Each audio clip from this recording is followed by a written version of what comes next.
What's up? What's up? What's up? This your boy Zeke Dog, and I'm back with another video. So, man, I've had a lot of people asking me about hours of service, man. How many hours can you drive in a day, in a week, blah, blah, blah, blah, blah, blah. Listen, you can drive as many hours as you want to, but how many can you legally drive according to the Department of Transportation is a different story.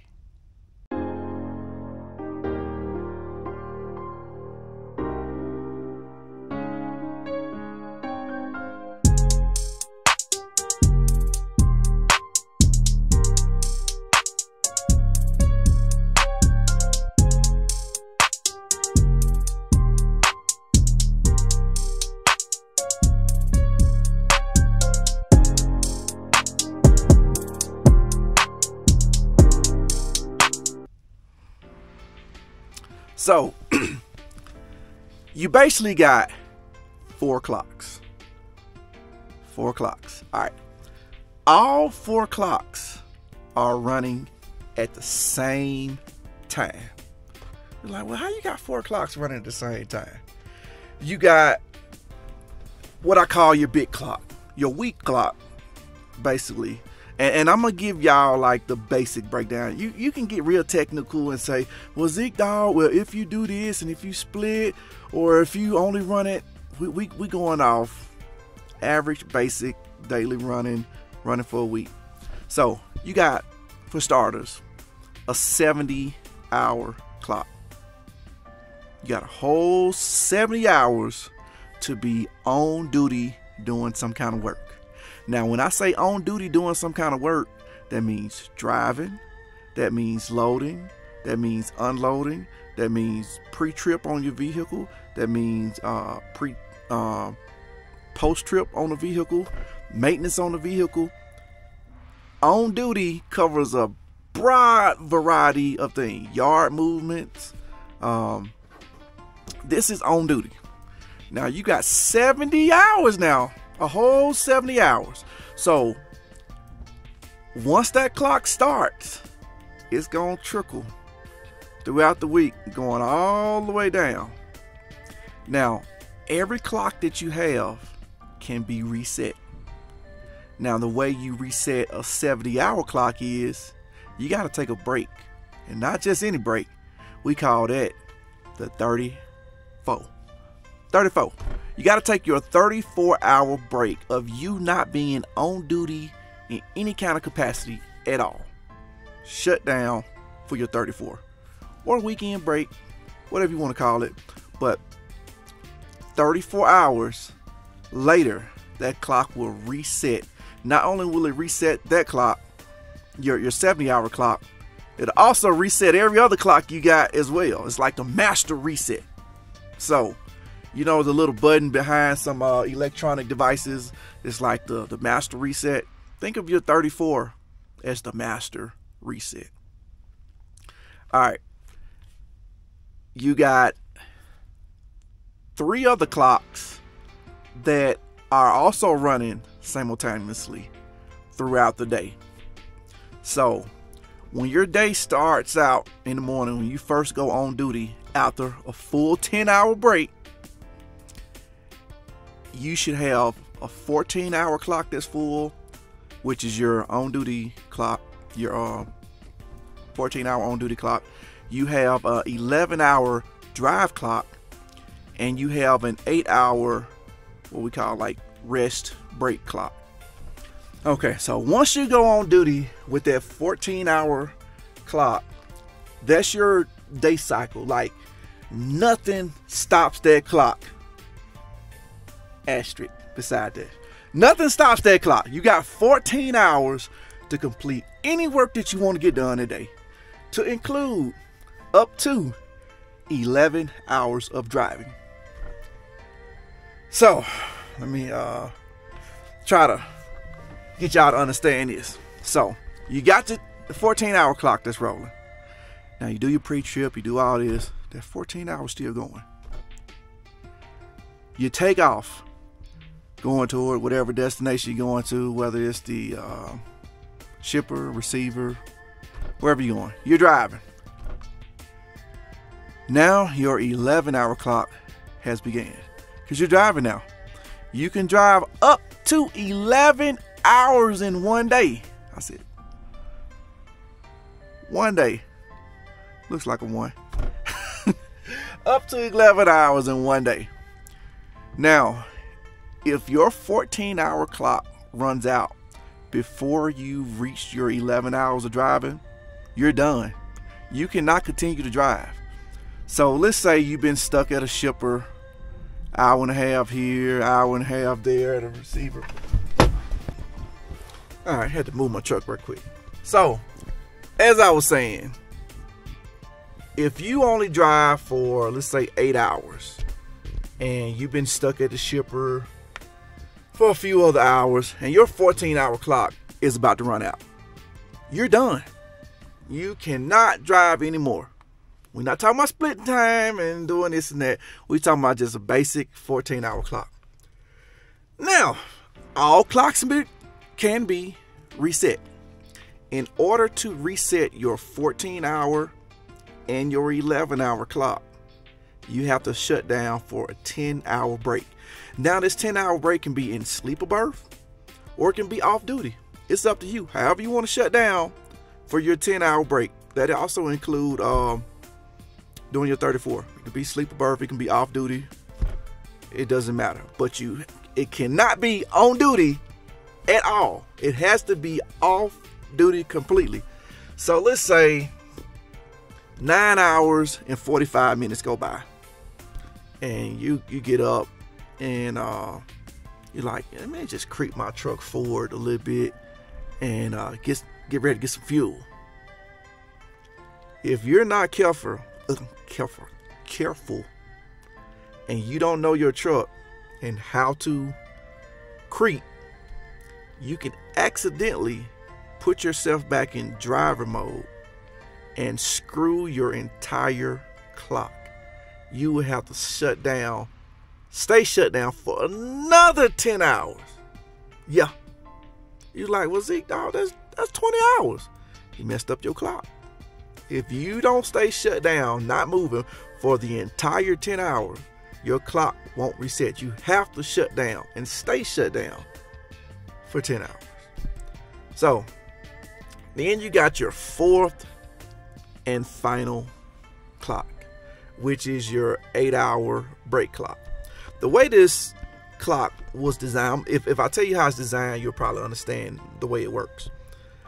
DOT doesn't want you driving for more than 8 consecutive hours without taking a 30-minute break. Well, you like, Zeke, man, I had to pull over to pee anyway or something. Stopping and taking a 30-minute break are two different things. So, you cannot legally drive for more than 8, be in driver mode, for more than 8 consecutive hours without taking a 30-minute break. Now, fortunately, if you need fuel, that counts as part of your break. So you pull over at the Pilot, Flying J, TA, Petro, whatever your preference is, and you start to get fuel. You know, you get about 200 gallons, then you got to get DEF, then you clean your windows off. 20 plus minutes just went by. You pull forward, you're at 22 minutes almost. You run in to the store, you drain the weasel. I ain't said that in so long. You drain the weasel. You grab you a cheeseburger and some soda water.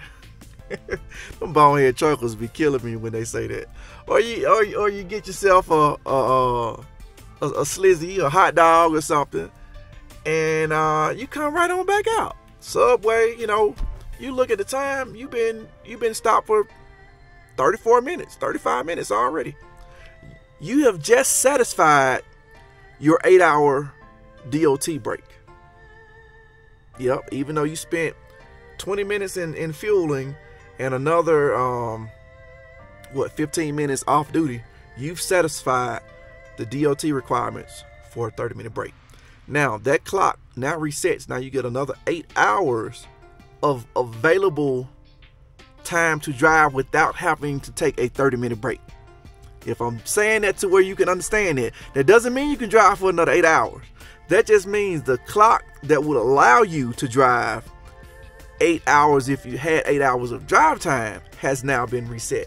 So the way I was taught, and it's a good method. Don't take your 30-minute break prior to driving 3 hours. I was like, Zeke, dog, why you got to drive 3 hours before you can take a 30-minute break?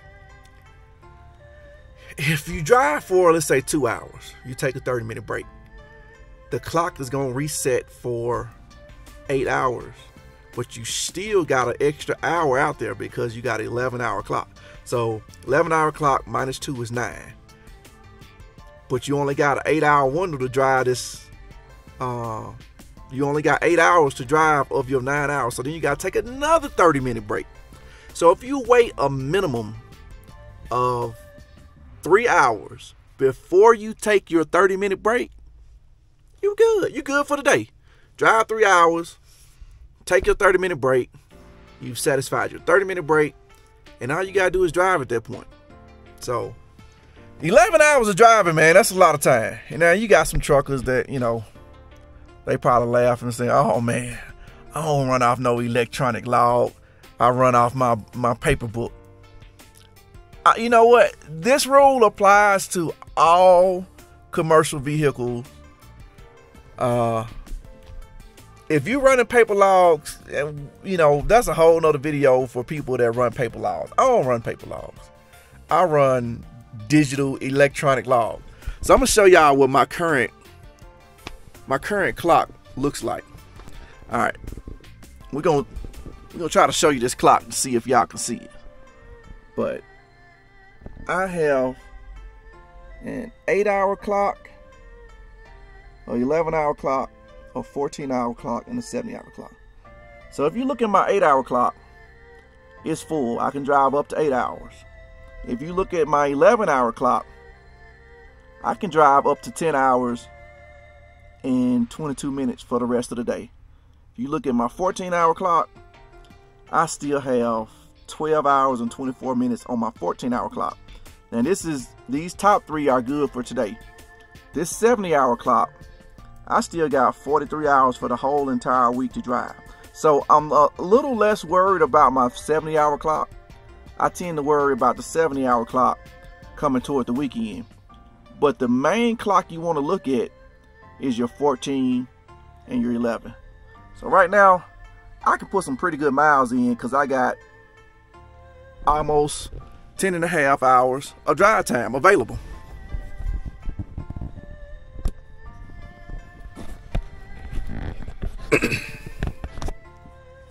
All right. Well, I hope this has helped you all from asking Zeke dog, man, how many hours can I drive? I'm about to get in the truck. And I heard y'all can only drive so many hours a day. Yes, man, we are monitored, and I don't want to use the word control. Oh, they just sent me my load.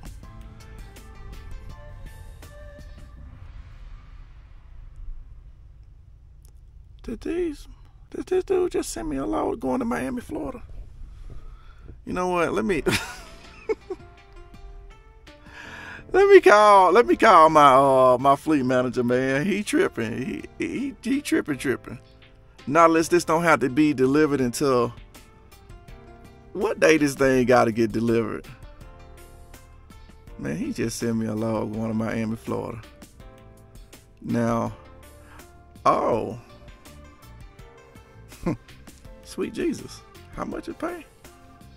Let me see when can I deliver it? That one's due for Monday, and then this one is due for Wednesday.